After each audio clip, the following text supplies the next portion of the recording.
지금 또 선거일이 다가올수록 각 당에서 윤석열 대통령의 승복 그리고 이재명 대표의 공식적인 승복 얘기를 계속 하고 있거든요. 근데 이재명 대표가 지난번에 여기 나오셨을 때 제가 질문했을 때 승복하겠다라고 얘기는 하셨는데 어제는 같은 질문을 받고는 승복은 윤석열이 하는 거다 이렇게 답을 하셨어요. 근데 이 대표가 뭐 그건 뭐 본인의 승복 여부에 대한 답이라기보다는 그쪽이 해야지 뭐 이런 식의 답변이었는데 왜 그렇게 답을 첫 하셨을까요? 번째 말씀드릴 수 있는 거는 네. 이 사건의 당사자가 이재명 대표가 아니거든요. 맞잖아요. 예. 이재명 대표님이 당사자입니까?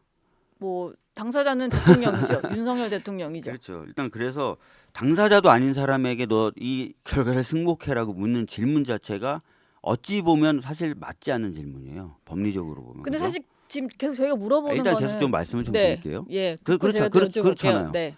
예를 들어서 민사 사건을 제기했는데 제3자한테 이 사건 결과 나오면 너 승복할래? 라고 물으면 뭐라고 얘기해야 돼요? 참 뒷머리를 긁게 될 겁니다. 법리적으로는. 예. 내가 그죠? 왜 이렇게 왜 나 이 사건 당사자도 아니야. 네. 근데 왜 나보고 승복하라 그러지? 약간 그럴 거예요. 정작 이런 상황에서 당사자라고 할 수 있는 윤석열 대통령 측에서는 아직 승복하겠다라든지 이런 말이 안 나오고 있어요. 변호인 통해서 한번 나온 적이 있고 네, 당사자의 메시지가 당사자에게는 안 나오고 나오고. 있죠.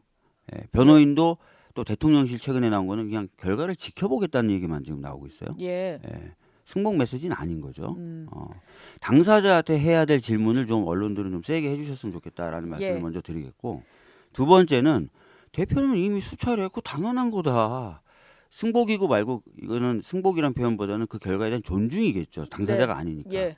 당연히 그 당연히 존중하지. 단심제고 헌재가 결정했는데 이건 너무나 당연한 거거든요. 예. 당연한 거죠. 예. 근데 지금 질문을 드리는 거는 그 어떤 절차적인 얘기라기보다는 정치적인 선언으로서의 승복? 예를 들면 어쨌든 이재명 민주당 대표가 지금 광장에 모여 있는 여러 가지 이제 국민들에게 영향을 미칠 수 있는 사람이다 보니까 결과 나온 이후에 좀 여러 가지 물리적 충돌도 우려가 되잖아요. 그러다 보니까 이제 그들을 자제시킬 수 있는 정도의 그런 승복을 말을 하는 거죠. 아니 헌재가 결정 나면 당연히 그 결정에 대해서 존중하는 거죠. 그거는 뭐 두말할 필요가 없는 거예요. 당사자한테 좀 물어보세요. 당사자한테. 예. 당사자에게도 저희가 한번 물어볼게요. 근데 민주당도 그렇고 일부 뭐 탄핵을 반대하시는 집회에 나와서 이제 참가자들 얘기도 들어보면 좀 과격한 발언이 많잖아요. 그리고 박홍근 의원이 했던 그 불복 저항 이런 표현이 조금 이제 우려가 되고 있는데 저는 그러면 뭐 그거를 자세히 읽어보지 못했고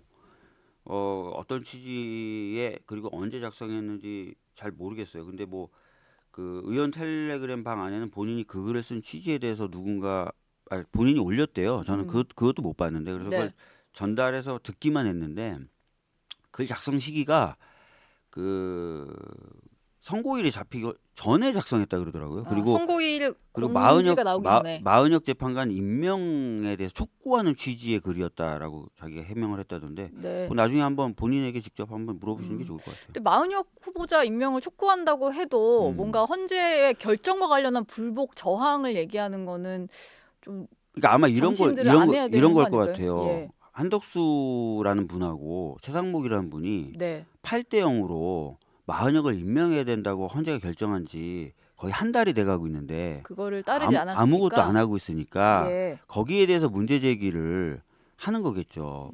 특히 한덕수 최상목 이분은 본인들의 행위에 대해서 위헌이라고 8대 0으로 판결을 했는데 네. 거기에 대해서 언급조차 안 하고 있잖아요 지금. 예.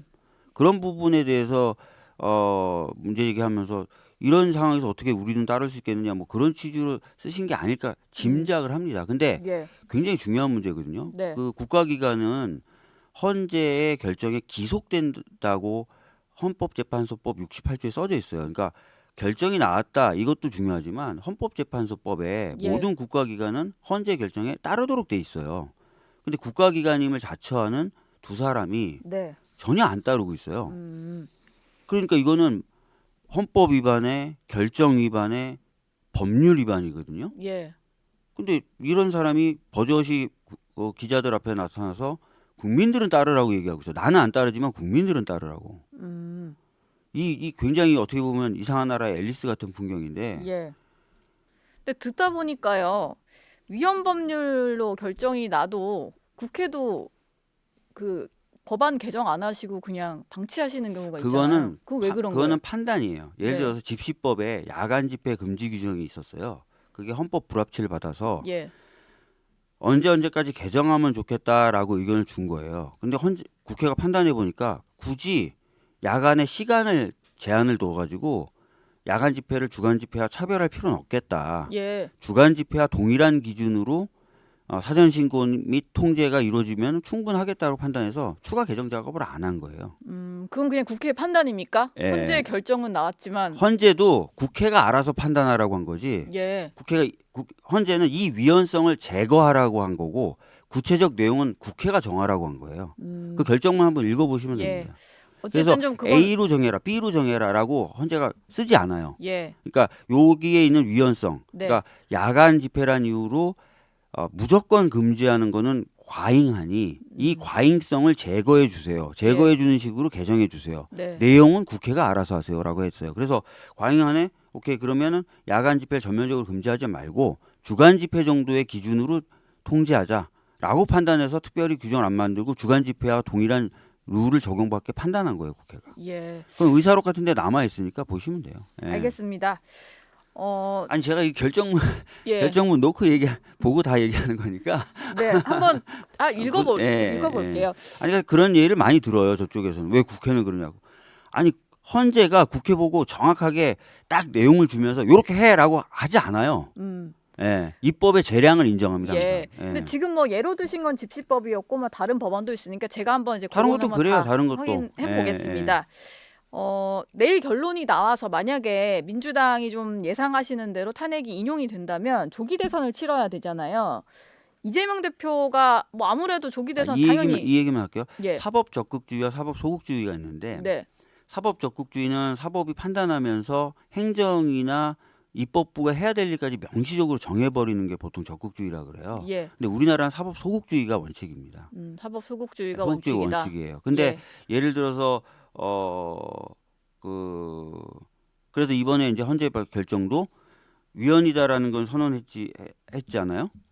그렇지만 언제까지 임명해라라는 얘기는 없었던 없었죠. 거예요. 네. 근데 이거는 재량으로 임명 안 할 수도 있다라고 위헌이지만 당신이 임명 안 해도 됩니다라고 한 건 아니거든요. 이건 위헌인 게 명백하고 위헌이다라고까지만 해서 결론 딱 낸 거예요. 그러니까 네. 임명해야 되는 거고. 입법부에 대해서는 보통 어떤 식으로 소극적으로 판단하냐면 예. 요 법은 과잉하다. 근데 내용은 국회가 알아서 과잉성은 제거하되 내용은 알아서 하세요라고 판단을 해요. 예. 알겠습니다. 뭐 법을 개정하는 것은 이제 국회에서도 논의해서 해야 되니까 좀 판단의 문제고 입법 소극주의 얘기를 좀 해주셨습니다.